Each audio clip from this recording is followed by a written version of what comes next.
And hello, everyone. Happy Friday. Welcome to Get a Grip with Coach Elex. I am your host, Coach Elex. With me, my co-host, Stephen, the medium, is here. Stephen the Medium's here. So you got Steelex for the next hour, and I'm so excited. Stephen, today we're coming to you from Cape Cod, and today we are looking at a gorgeous day. It's cold, but it's absolutely beautiful, isn't it? I think it's mild. That's because Steven is a polar bear. He loves the cold. The colder, the better. So, so 30 degrees is not cold enough for Steven. Steven, how are you? What's going on? Talk to us about you. Well, I'm excellent. I'm excellent for the show, but what's going on for me currently is now I am less than a month before the premiere of Lady of the Dunes, the documentary that I am premiering in. So on April 1st and April 2nd. So check out my website or check out Instagram or Facebook, and you can see April 1st in Dennis at the Cape Cinema and April 2nd at the P-Town Theater. The first one is at the afternoon, I think 12:30, and the second one's at 7 p.m. So if you want tickets, I know P-Town is going very fast. There's not many more seats available. I don't know with Dennis because it doesn't show me how many are open. So, but if you're interested in getting to see this premiere, I would love it. And I also premiered 2 different things on my website, which I am so psyched about.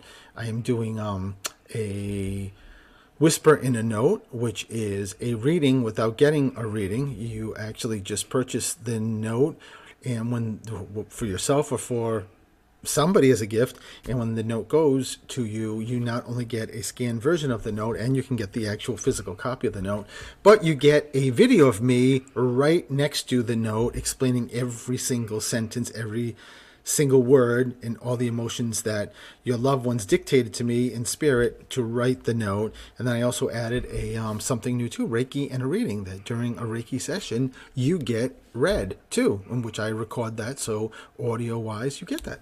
It's a lot going on. You are unstoppable. That's unbelievable. But let's go back to number one, Lady of the Dunes. For those of the listeners who are joining us perhaps for the first time, can you tell them about what is the Lady of the Dunes? Yes. So the Lady of the Dunes is a documentary that Frank Durant, who Elix and I have become very friendly with, and he's such a great guy. He's just such a brilliant guy. I mean, there's just a lot of compliments I can keep going with. Just a wonderful man who decided to do this documentary on Lady of the Dunes, which is the oldest unsolved murder from 1974, and that this woman was found at Race Point Beach in the dunes, and we still don't know who killed her and who she is, what her identity is. So this is going to be a documentary, like I said, that's premiering April 1st and 2nd, and I am in the documentary in using my mediumship abilities. Fabulous. That is going to be such an exciting documentary, and we don't really know what the outcome is. So we're going to be just as surprised as anyone else, right? Yes. That's the great thing, or the greatest thing, is that we're all going to see this together. Even the people like myself who were in it, and don't know what it's. I think it's an hour and a half. So I am beaming with joy. I am so excited. So are we going to hold hands and sing Kumbaya when we see this together, all of us? This just sounded so, that was so warm and fuzzy. Just saying. Yeah. Okay. You're not laughing. Move along, Betty. But the other two things, I believe what you're doing is groundbreaking, because the Whisper in a Note is just a fabulous idea, because it gets people an opportunity to get a note from their loved ones. But it really is, I saw it. It really is like having you live right next to the note, going through the note. And I personally think that's groundbreaking. So for those of you who really are interested in experiencing what spirit is like, this is a great opportunity to get a taste as to what you do and how incredible it is to get a message from your loved ones who have crossed. Yes, and if you're interested in just seeing how it works, Lindsay put it on my website, but also included a video that I did that it really is an example of what you will get, or whoever will get if you send it, like I said, as a gift, in their email inbox. And it's pretty wild. It's just pretty wild. I actually got feedback from the first one. The first one, ironically, was what Lindsay put on for me to actually go through it so I could see what I liked or what I didn't like or anything I wanted to modify. And as she opened it up, before I got to do that, someone purchased it. It was the coolest thing ever. I looked and I got a notification. I'm like, someone bought it, and I was supposed to go through it that night, and it was pretty amazing. But I did speak to the person who purchased it for her daughter, and her daughter absolutely loved it. So it was meant to be. It was absolutely meant to be. So enough about you. Let's move on. I think we need to talk a little bit about me today. Stephen, I do a little bit of CrossFit, right? Just a little bit. And you notice my pause? No comment? Stephen thinks that all of my aches in my whole body are due to CrossFit, but that's not the conversation we're having. The conversation is that I actually went back to my gym, CrossFit, Prosperity, the place that I spent the last 10 years, and I saw Craig Robertson, who's the owner and head coach of CrossFit Prosperity, and I saw some old faces, not people who are old, but people who are good clarification. I know, clarification, because if somebody said that to me, I would be deleting them immediately from any contact with me. But anyways, I saw people that I haven't seen in a long time, and most importantly, I got to do the CrossFit Open workout 20.2. I don't even remember what it is, but it was an amazing workout. No, 22.2, I think it is, because it's the year 22. And it's the second workout, and it was just amazing. I'm so happy, Stephen, that I got that opportunity to go back to my old gym and do these amazing CrossFit workouts. So if you follow me on social media, you want to take a look at me after the workout. I have a pretty face, but believe me, that was a really hard workout. So Coach Craig, if you're listening, shout out to you and to the entire team at CrossFit Prosperity. So that is a little bit about me. And today, Stephen, we have a really awesome, it's really actually what I would call a very meaningful show, because this show was born out of, my sister share, and I share, again, if you follow me on social media, I recently share a picture of my sister ringing the bell. For those of you, most people are familiar with what that means, the meaning of ringing the bell. Anyone that has been diagnosed and dealing with a cancer diagnosis and treatment, when they complete the treatment, they ring the bell as a symbol of triumph. And it was so amazing. Oh my God, it's even, I get emotional just even thinking about it and speaking about it, because it was so awesome just to see her beaming with a smile because she reached this amazing triumph, ringing that bell after going through such a hard and such a difficult and painful, at times, journey. So today, our conversation is going to be about resilience in the face of the unpredictable, and I am going to focus, the resilience, as it relates to my sister's journey with breast cancer.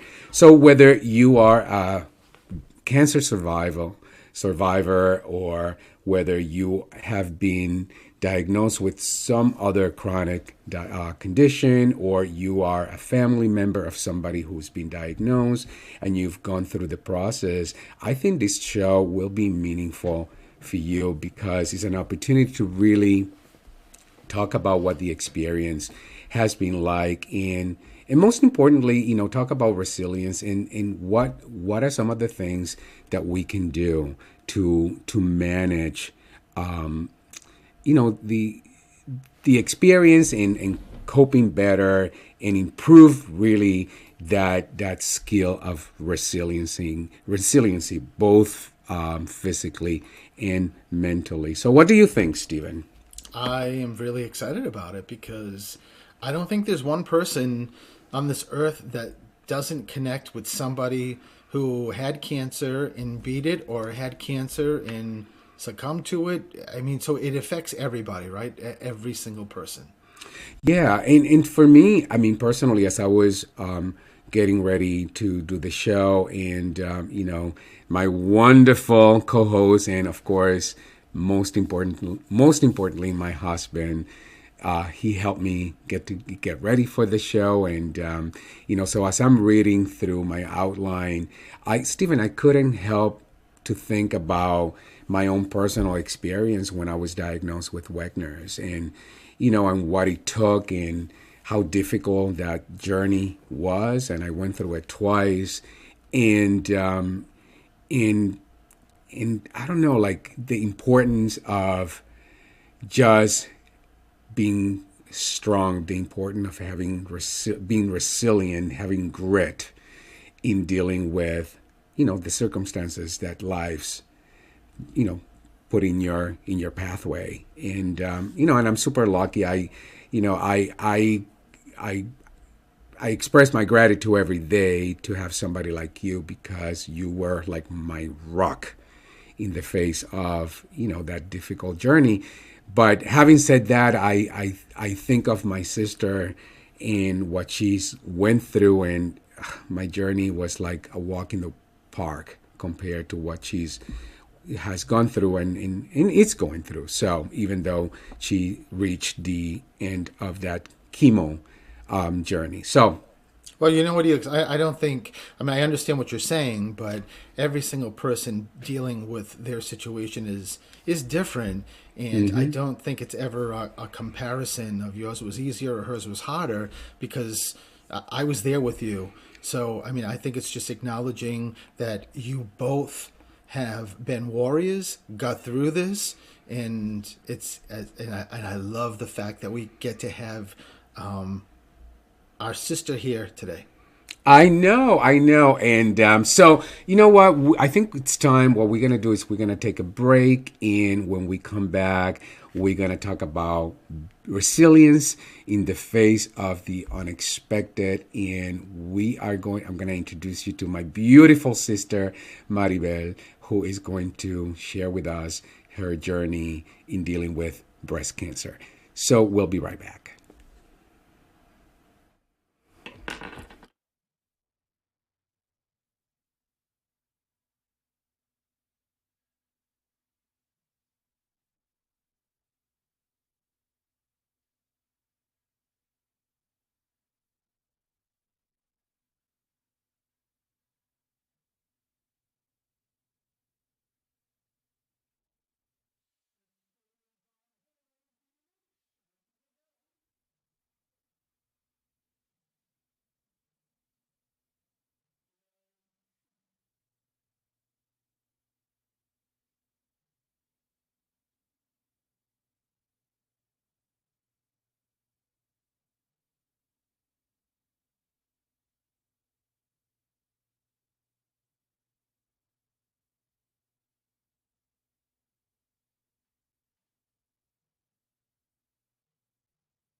And good afternoon, everyone, and welcome back to Get a Grip with Coach Helix. I am your host, Coach Helix. With me, my wonderful co-host, Stephen the Medium. Stephen the Medium. So you got Steelix in the house today. And today we're talking about resilience in the face of the unpredictable. And I have an amazing, a wonderful guest. This is perhaps my most favorite guest of all time. I am completely biased, of course, because I'm talking about my sister, Maribel. Mari, hello and welcome. Hi guys, happy Friday.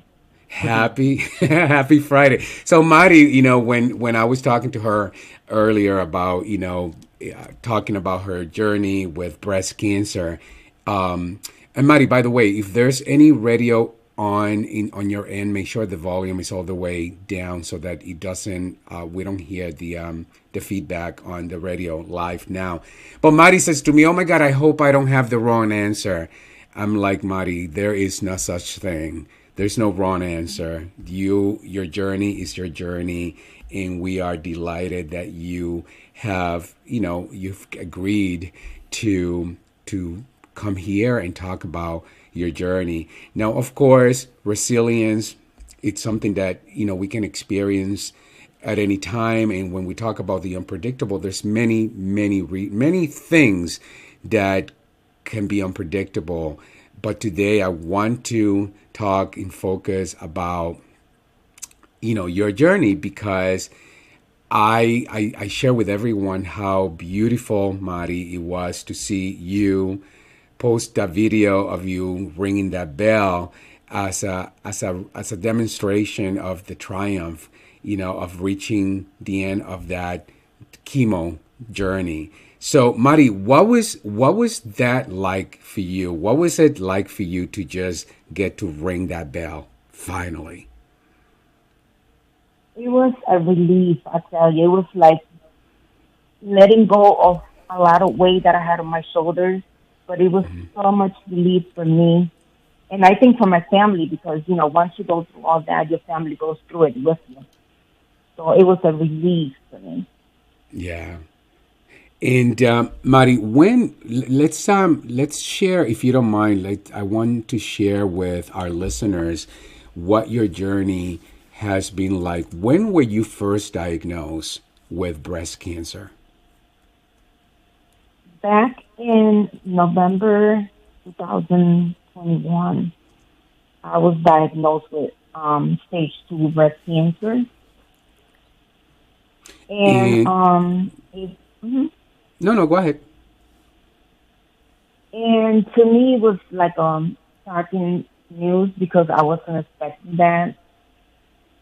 I didn't know how to talk. I didn't know what to say. I felt angry, sad, afraid.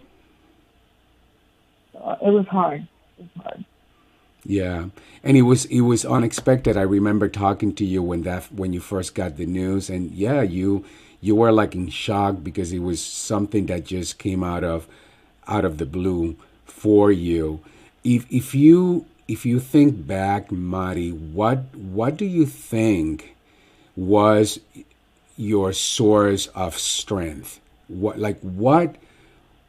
was that one thing that you were able to hold on to just say to yourself, okay, I'm going to go through this.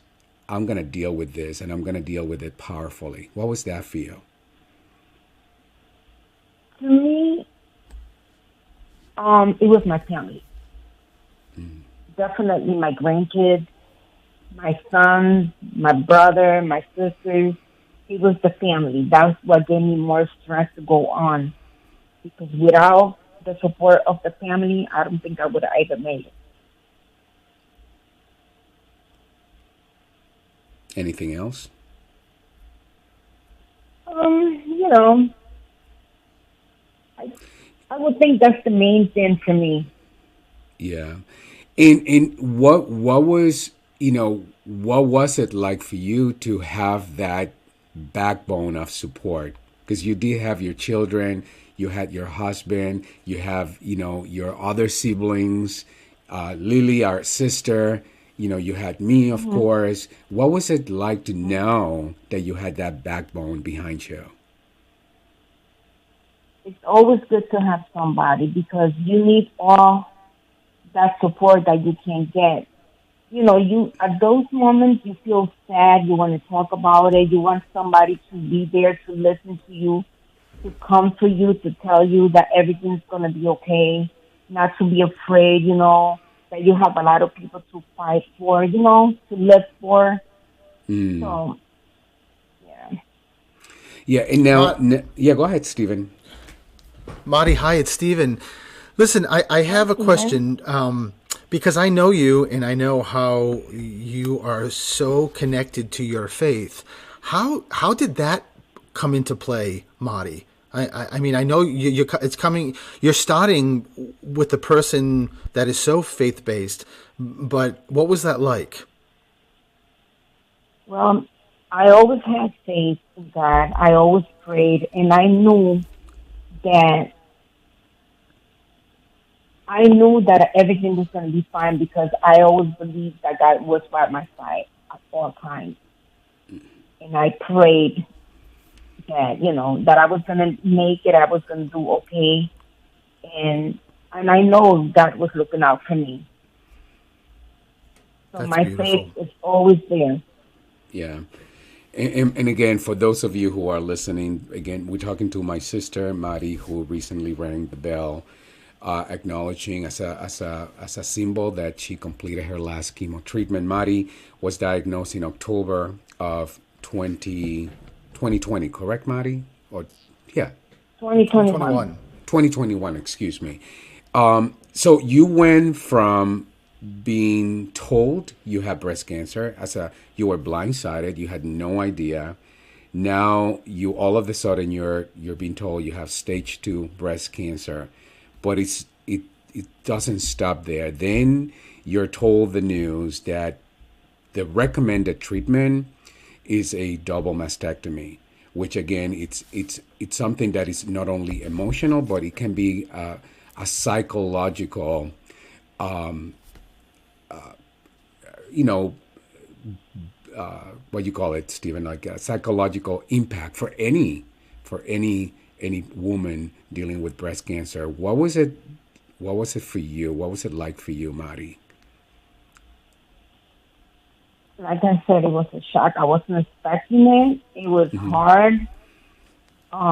You know, people don't know what it feels like to go through it until they go through it themselves. And it's a lot. I went through a lot. I thought I was not going to make it. I was like in and out of the hospital with one thing, then the other. It was hard. It was really hard. How many times were you hospitalized, Mari? I had the first 6 chemo, and after the fourth day, that's when I started getting really sick, fatigue. I couldn't eat. I was throwing up. I had other stuff going on with me that I ended up having to stay in the hospital. For the first 6 months, I was 6 times in the hospital.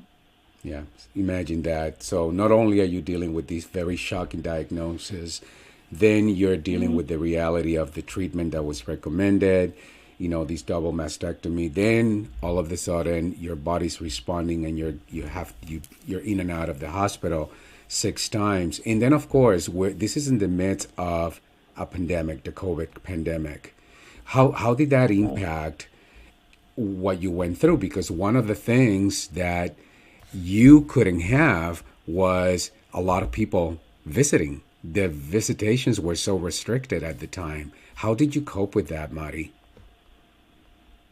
It was hard. It was hard because I was afraid to be around people.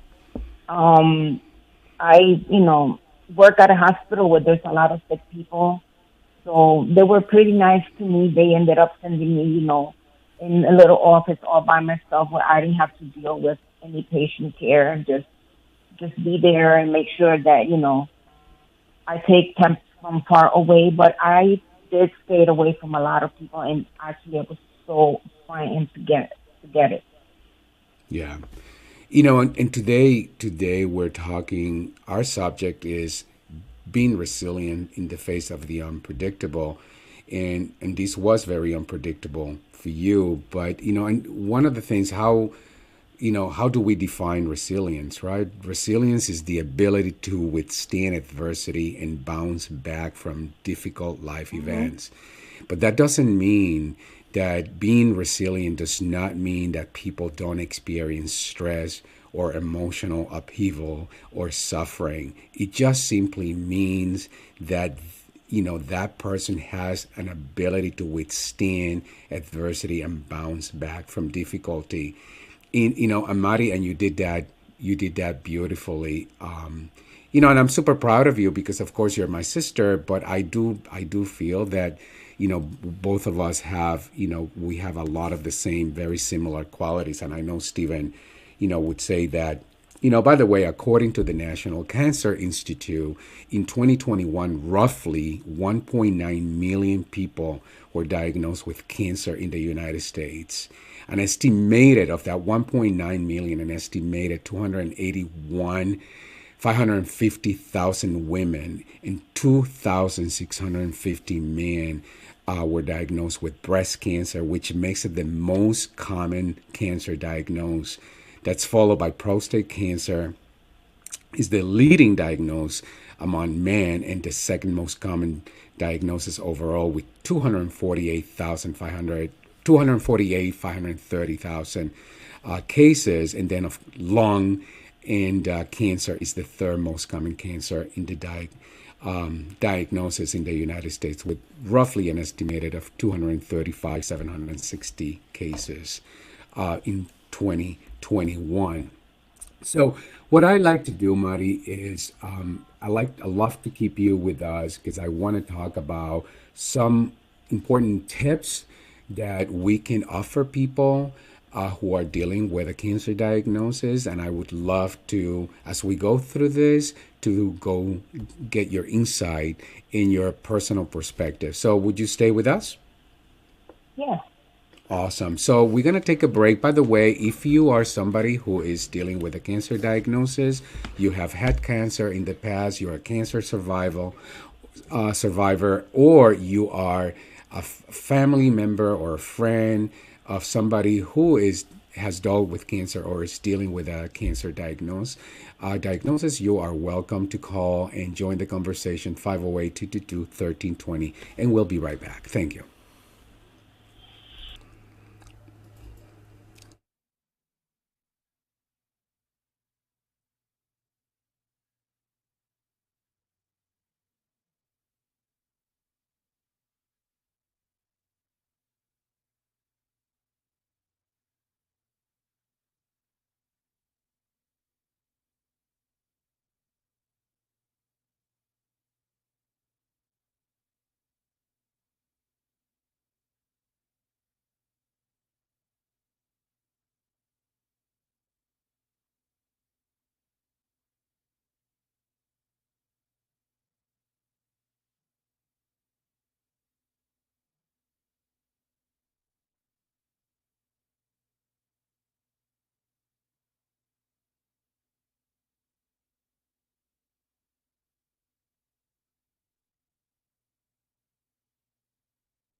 And hello, everyone, and welcome back to Get a Grip with Coach Elix. I am your host, Coach Elix. And with me, we have my fabulous co host, Stephen the Medium is here. Stephen the Medium is in the house. And today we are talking about resilience in the face of the unexpected. And I've invited my fabulous sister to share her story of really celebrating, ringing the bell this past week as she celebrated completing her last chemo treatment. So we're talking about her journey in the fight of with breast cancer. So welcome back, Mari. Yes. Are you there, Mari? Yes, I'm here. I'm Okay. listening. Okay, good. Well, Mari, this is your show, so you gotta do more than listening. You actually have to talk. We're expecting you to. You are the start of the show. Just saying. But Mari, we've been talking about your journey, and of course we define resilience as the ability to withstand adversity and bounce back from difficult life events. And of course, certainly dealing with cancer is certainly difficult life event. Now, we could say that learning that you have cancer is quite a difficult experience, as you share with us previously. After your cancer diagnosis, you may feel anxious, afraid, angry, overwhelmed, and all of this is both normal and expected. I'm assuming, Mari, that you felt all of the above. Was this true for you? Yes, And, absolutely. Very and of, scared, afraid, mhm. angry, sad. My emotions were all over the place. I didn't know what to do, what to say, how to act, how to go about anything. I was extremely confused. And I would imagine that anyone who is experiencing the same situation that you experience would feel the same. Now, of course, each person's situation is different, and there are common ways to approach a cancer diagnosis that can lower anxiety and improve your resilience in coping skills. And that's really what I want to talk about because, again, improving resilience, we're talking about, improving your ability to withstand that adversity and to bounce back because, again, the circumstances are whatever the circumstances are. Now, there's research that shows that highly resilient people tend to possess three common traits. And this I know for a fact that you possess all of them, as do I: acceptance, purpose, and flexibility. Now, I personally see acceptance as not giving up, at really understanding and almost owning the diagnosis, embracing the diagnosis, but not giving up, not saying not, or surrendering in a way, surrendering with power. How would you say, Mari, how would you say acceptance helped you in dealing with the diagnosis? Well, with that part, you have no choice but to accept the fact that you are sick, that you need help. But you just don't give up. You just follow through and do what you need to do, and have faith at all times. And you just, one, never, ever, ever give up. Just do the best you can. And, everything else, you just got to leave it to God. Yeah, again, that faith just comes to the forefront for you. Stephen, how would you describe acceptance for you? How would you define that for you? How would I define acceptance? Yeah, in the context of being diagnosed with something unexpected. Well, I Or mean, be it's or being a family or being somebody like you. For me, you were my husband, right? So you had to also learn to deal with the diagnosis from the sideline. Yeah, I was going to say, I mean, I can't really answer the acceptance unless I was diagnosed with something, which I haven't, knock on wood, something very serious. But when you were diagnosed with Wagner's, I mean, exactly what Marty said, I went through, even myself as the support system, the bystander, or like I think the worst part for me was just the lack of control, that I couldn't do anything. So that right there was like put a barrier in front of acceptance, until you have a moment to process it. And I think the acceptance for me really was staying in the moment, to like not going ahead, not going behind, and just living in the moment, just like we do in our lives. That just was very, very big for me, and I still use that. Every year when you go back for your infusion, I use that to make sure that I'm in a good place. I do have a question for Marty, though. Yeah, go ahead. Marty, because so many women, whether single, with children, it doesn't matter. I just, they're caregivers. They feel like they're caregivers. So when this diagnosis just came out of nowhere and hit you, how did you deal with just those thoughts? Or did you have those thoughts? And how did you deal with, oh my God, I do this. I go to work every day. I cook. I make meals. If my kids need this, I give it to them. My grandkids. How was that to deal with, Marty? It was really hard because you want to do so many things, but you know that there's only so much you can do. And then again, you don't want your family to feel like you like they are a burden to you, because you have to do what you have to do, but they know that you can't do it, but you're just doing it for them. So it's like, and then you have to go to work and you deal with all this, stuff. So you know what other people be going through. Yeah. So it's yeah. And I would say It's hard sometimes. that would be a way of applying acceptance, because for you, Marty, you needed to accept that you needed to be somebody, you needed to be taken care of, that you actually couldn't continue to be the caretaker of others, that this time you needed to accept that you needed to be taken care of. And I think that's why this is so important. The second trait, by the way, is purpose. I love this one because I embody this one. Purpose, I see that as creating that intention to heal. And I know, Stephen, you and I know you're big on this one as well. It's like getting really grounded and crystal clear that no matter what, you're gonna heal. And for you, Mari, I hear that as your faith. That's what creates the opening for purpose, right? What would you say that? Right. Yes. Yes. Absolutely.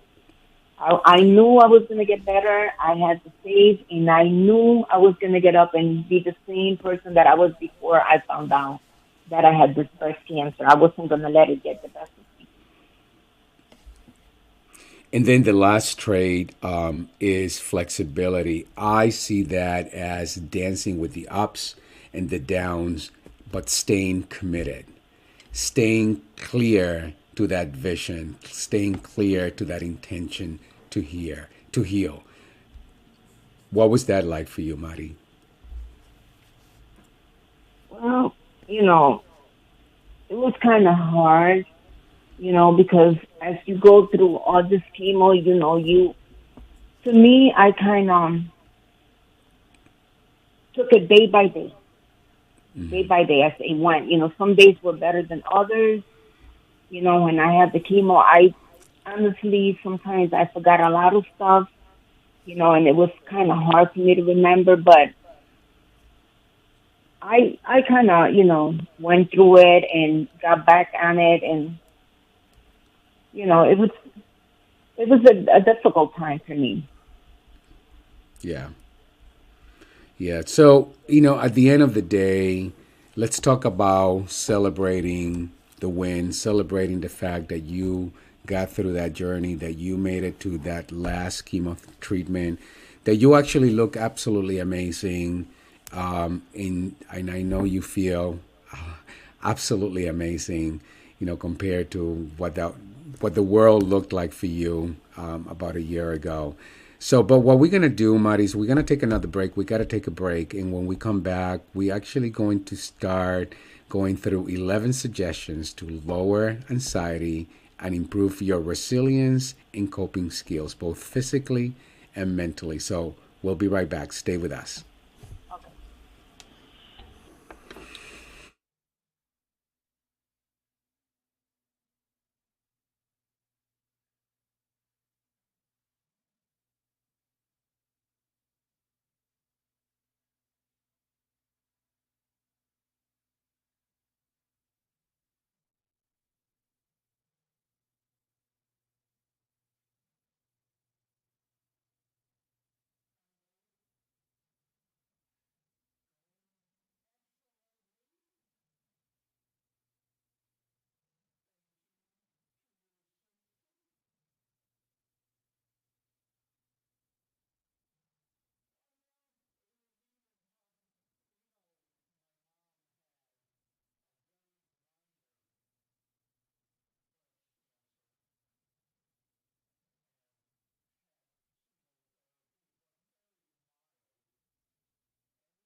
Best day of my life.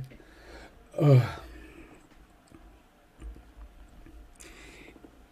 And hello and welcome back, everyone. This is Get a Grip with Coach Elix. I'm your host, Coach Elix, with my wonderful co-host, Stephen the Medium. Stephen the Medium. And today we are having a conversation about resilience in the face of the unexpected. And my wonderful sister, Maribel, is sharing her story about her journey with breast cancer. Mari, welcome back. So, you there, Mari? Yes, I am. Awesome, awesome. I just making sure. So Okay. anyway, so let's talk about what we can do to offer anyone, dealing with this kind of adversity. An opportunity, 11 suggestions to lower anxiety and improve resilience and coping skills, both physically and mentally. The number one is, and I could not agree with this more, get the facts about your cancer diagnosis. Information is power. But most importantly, and Mari, you and I talked about this, make sure you bring somebody with you when you have that appointment with your specialist, because Right. when you're in it personally, your mind will not retain any information. So you gotta bring someone. And I know, Marty, you brought my wonderful nephew Steven, and that made a difference, didn't it? It did. It did. He asked so many questions and he got the right answers. The doctor took his time to explain everything to him, that he understood what was going on and what was going to happen afterwards. Yeah, that is super critical. And in my case, I brought, my attorney, Stephen the Medium, and Stephen the Medium was like, he brought a notebook with all kinds of questions and everything was written. And honestly, that made a big difference because I heard nothing. I was in a state where I Mm-hmm. couldn't hear a word. I didn't even know what was going on. And if not for Steven, I would not have then, after my adrenaline calmed down, I wouldn't have the information to better understand what was going on and what was about to go on. Yeah, yeah. The anything else, Steven? Anything else that you would add about that? No, I think that's really important, and unfortunately, it's sometimes people just don't have that support. So for yourself and for Marty, thank God you did. Yeah. What would you say Yeah. if somebody doesn't have that support? Like, what could they do, Stephen? I would say that you would bring your, hopefully a phone, like an iPhone or whatever phone, and record the session. I would also say bring a friend. Ask a friend. If you don't have a family member, ask a friend that would be willing to come with Mm-hmm. you. Yep. Anything else, Mari? Anything else that you would add? Um, like you said, if you don't have a family member, just bring a friend, somebody that you trust. You know, sometimes, like you say, you are so lost in your own emotions that you forget things, and right there at that time, your mind is not, you're there, but your mind is not there. So it's always good to have that person. That way, after the fact, you can always, go back and say, what they said to the person, so that way you can apply it to yourself, and do whatever they tell you to do. Excellent. The number two suggestion to again gain resilience and learn how to cope with these unexpected diagnoses is keep the lines of communications open. Maintain honest two-way communication with your loved ones because this helps you not get isolated. And Mari, what was that like for you? Was that helpful to be able to speak to your husband, to your children, and to the family? I'll tell you, at first it was really, really hard for me to tell, what was going on with me, because myself and I was so confused. But when I explained to them, to the best of my knowledge, what was going on, they were right there by my side, and they were very supportive, telling me that everything was going to be fine, not to worry, that they were going to be there, that everything was going to be fine. They were going to help me as much as they could. So that really helped. Yeah, yeah. And I know it does because for me it was like Stephen was like my rock all the time. He's my Hmm. rock no matter what, in the good, in the bad, the Right. ugly. But when you're dealing with that, you need to have a rock by you. Number three is anticipate possible physical changes. Now after your cancer diagnosis and before you begin treatment is the best time to plan for what's coming ahead so you can prepare yourself now so that you can be better able to cope with what's about to happen. In your case, you lost your hair, right? How did that help you cope with some of those physical changes, Mari? It was really bad because I never thought that I was going to lose my hair. And they did say, once I got to see the surgeon, she did mention that I was going to lose my hair, and it was hard because I never had short hair. So once I lost my hair, And now that it started growing, I feel more confident. I feel better about myself. I they asked me if I wanted to wear a wig, but I told them no. I'd rather just leave it like that or wear like a hat or something. But yeah, it was really like bad for me because I felt really like bad about myself not having no hair. But I say you looked absolutely beautiful, even with Well, no that's hair. what everybody says. Of course, you because you did you were the cutest thing with your little pink hat. Number four, it's let friends and family help you, and I know for you this is a big one because you're like the one that takes care of everyone. You're the one that's always doing for others, but in this case, you really needed to surrender and let others help you. Did you do that, Mari? Everybody came around, all family, including you, help. Even if it was counseling, talking to me, calling me. Some of the, our sister came, my other sister, my son. We have a lot of people that came to support me. But me, I always like to do things for for myself and help others. So it was kind of like a little challenging for me having someone else to do things that I know that I would never have to, experience before this happened. Yes, sometimes, let me tell you, those of you who are listening, I had to reprimand my sister for being worried about, taking care of somebody else when she was the sickest, and I was like, nope, nope, you're not doing that. That is not what's going on.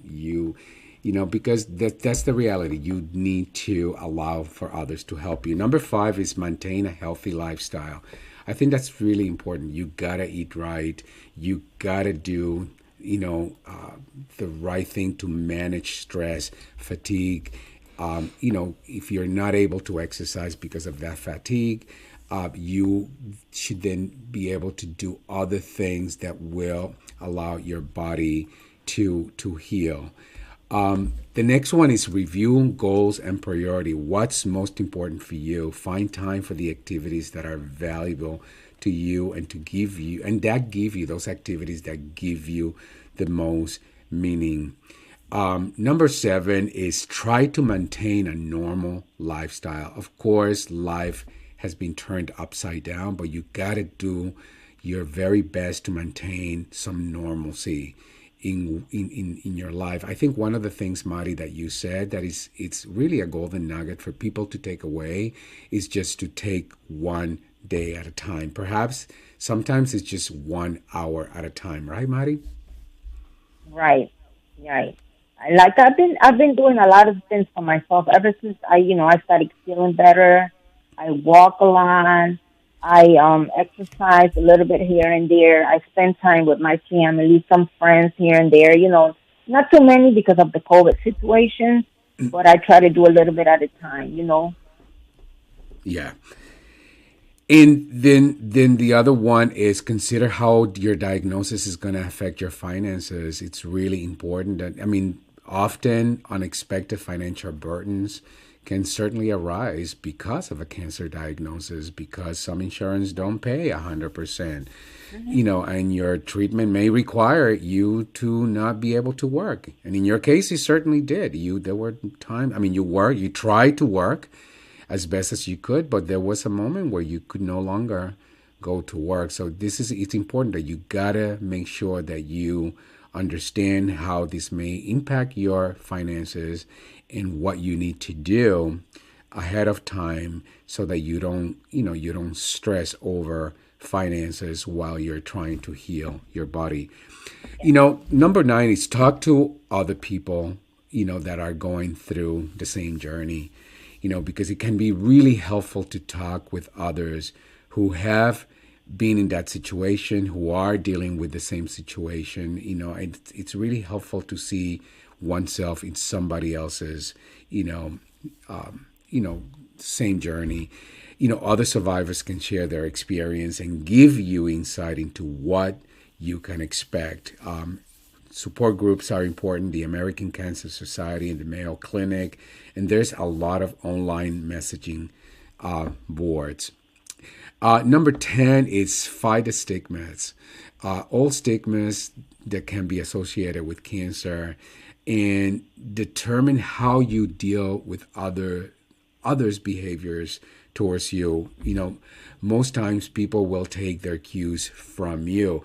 I think for us, Mari, coming from the Latin community, and at least something that I've experienced with my family, and it's something that I've worked really hard at shifting that paradigm, is we have this thing that we shouldn't be talking about it.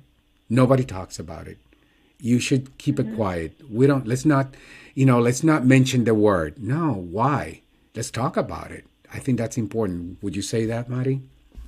Yes, it's very important that you talk about what's going on in your life with some other people, because some other people might be going through what you're going through, and you guys can exchange, exchange feelings or concerns, or things that you can learn from others. It's always good to have a communication with others. Absolutely. And the last one is develop your own coping strategy. Create your own strategy. What works for you. You're the only one that knows what works for you. And some ideas is, practice relaxation techniques like deep breathing, meditation, stay in the present. Stephen reminds me of the importance of staying in the presence every single day. Go outside, go for the walks, be with nature, share your feelings with family, friends, or a spiritual advice or a counselor. Keep a journey if that's important for you, if that's something that works for you. Set aside time just to be with yourself and remain involved with work and activities that are meaningful to you as often as you can. Right. What would you say that, Mari? For me, reading a little bit helped me a lot, because you learn a lot from reading, stuff that you didn't know, and going to church actually helped me too with that. Exactly. So if faith is important for you, then seek out, church, or again, a spiritual advisor. But listen, Mari, we've come to the end of our show. I am so proud of you. I'm so happy for you. This is a glorious moment. We're celebrating together. And, and I hope you are going to use that gift that Stephen and I gave you, so that you can be fully pampered for a whole day. As a celebration of having achieved this. So thank you, Mari, for being with us. We love you. Before you go, I'm sorry. Go ahead, Marty. I didn't mean to interrupt. I said thank you guys for everything, and thank you for the gift card, and I will use it. Trust me. And Marty and Elix, both of you, before we leave, I just want to tell you that, coming from the spirit world and speaking to dead people daily, one thing I've learned in the bigger perspective, the bigger segment of this world, is that this happened, Marty, when it was supposed to happen, and Elix being in your life, you being in Elix's life, it's all timing. But if there's something positive to come out of this, is as we talk about the support, the fact that you didn't go through this alone, and you had so many people, including your brother who loves you. Of course. That was the best thing that could ever happen to me, having my brother and my whole family around me to support me. Well, we love you. Thank you for joining us. And I hope every single one of you found today's conversation valuable. Again, whether you're dealing with this personally or somebody in your family or a loved one is dealing with it. I hope this was valuable for you. Thank you for joining us. Stephen, how can people find you again? StephenTheMedium.com and Stephen the Medium everywhere else. Beautiful. And if you're not connected with me, you better get connected ASAP at Coach Elix anywhere on social media. Thank you again, everyone, and have a wonderful weekend. Thanks, Bye-bye. Marty. Bye-bye.